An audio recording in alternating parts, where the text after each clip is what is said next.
बोले राम को वनवास मिल गया। भैया को वनवास क्यों मिल गया? आपकी मां ने मांग लिया। भरत घोड़ा दौड़ाते हुए अयोध्या तक पहुंचे, रोते हुए। सोच के देखिए, भरत जैसा भाई, भ्रातृत्व में राम किसी का उदाहरण नहीं देते, लक्ष्मण का भी नहीं देते। जब हनुमान को गले लगाते हैं तो ये नहीं कहते कि तुम लक्ष्मण जैसे भैया हो मेरे, तुम मोहि प्रिय ही भरत संभाए। देना हुआ है जब कोई प्यारा उदाहरण, हमने दिया है सिर्फ तुम्हारा उदाहरण।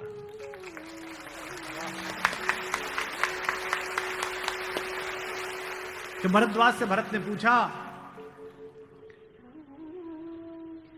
कि भैया मुझे माफ तो कर देंगे ना,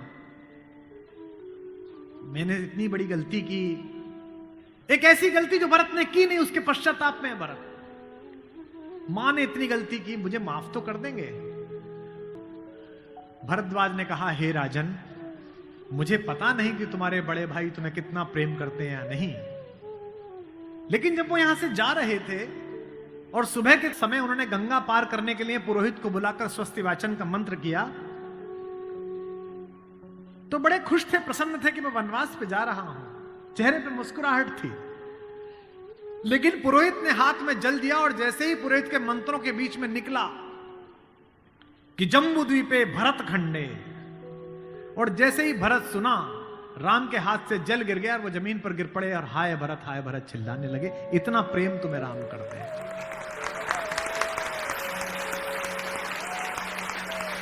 राम करुणा से भरे हुए हैं, इसीलिए करुणा निधि है। इसीलिए कहता हूं कि इस कहानी से पॉलिटिक्स सीखिए, इस कहानी से स्ट्रेटेजी सीखिए, इस कहानी से ह्यूमन वैल्यूज सीखिए, फैमिली वैल्यूज सीखिए। और जो राजनीति में लोग काम करते हैं उनसे भी अनुरोध है कि सदा जनता की भावनाएं ही सत्य नहीं होती। इस देश का पहला लोकतंत्र का मानक गढ़ा राम ने, जिसने कहा कि जनता ही सदैव सत्य नहीं है, नीति सत्य है। मैं इसको सिद्ध करके बताऊंगा अब आपको। जब राम जंगल गए तो सब दुखी थे, सब परेशान थे, हर आदमी उन्हें लौटाना चाहता था। अगर राम उसी दिन लौट आते तो सब खुश हो जाते, लेकिन राम ने जनमत का सम्मान नहीं किया, नीति का सम्मान किया। जब पहली बार चित्रकूट पहुंचे तो वन देवी उनका स्वागत करने के लिए आई। वन देवी ने पूछा कि आप मेरे यहां विश्राम करने आए हैं, मैं आपके लिए क्या कर सकती हूं? तो राम ने क्या मांगा होगा सोचो। राम ने कहा कि हे वन देवी, बाकी सब ठीक है, निभा लेंगे, पर्णकुटी बना लेंगे, फल फूल खा लेंगे, जिस रास्ते से मैं आया हूं उसके कांटे हटा देना। वन देवी ने कहा कि आप तो आ चुके, अब कांटे हटाऊं ना हटाऊं इससे क्या? राम ने जो उत्तर दिया वो आपकी आंख भिगोने के लिए काफी है। राम ने कहा कि मेरी तो कोई दिक्कत नहीं है, मेरे पैर में कांटे लग गए, पर मुझे ढूंढता ढूंढता मेरा भाई भरत इसी रास्ते से आएगा, उसको कांटे नहीं चुभने चाहिए, कांटे हटा दे।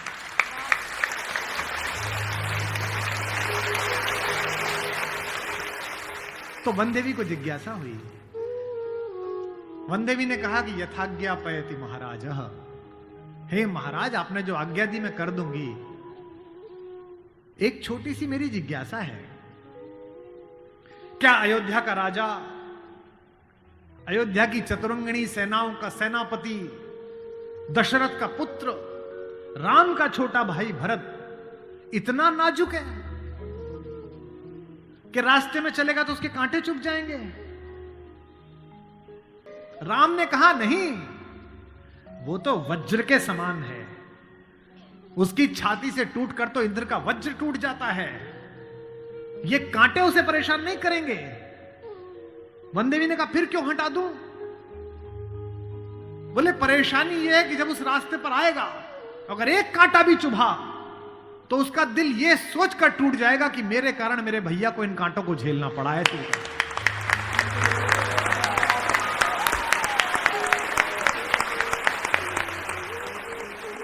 बिना चप्पलों के भरत चले, और जब चले तो भाई मृदु भूमि सकुच मन मन ही, भूमि भी संकोच से भर गई।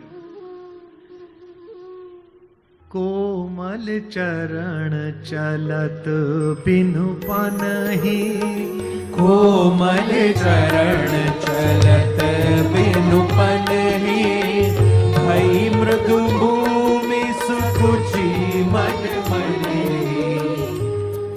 इसका मतलब ये है कि भगवान स्वयं कष्ट सह सकते हैं, पर जो उन्हें प्रेम करता है वो कष्ट सहे ये उन्हें स्वीकार नहीं है।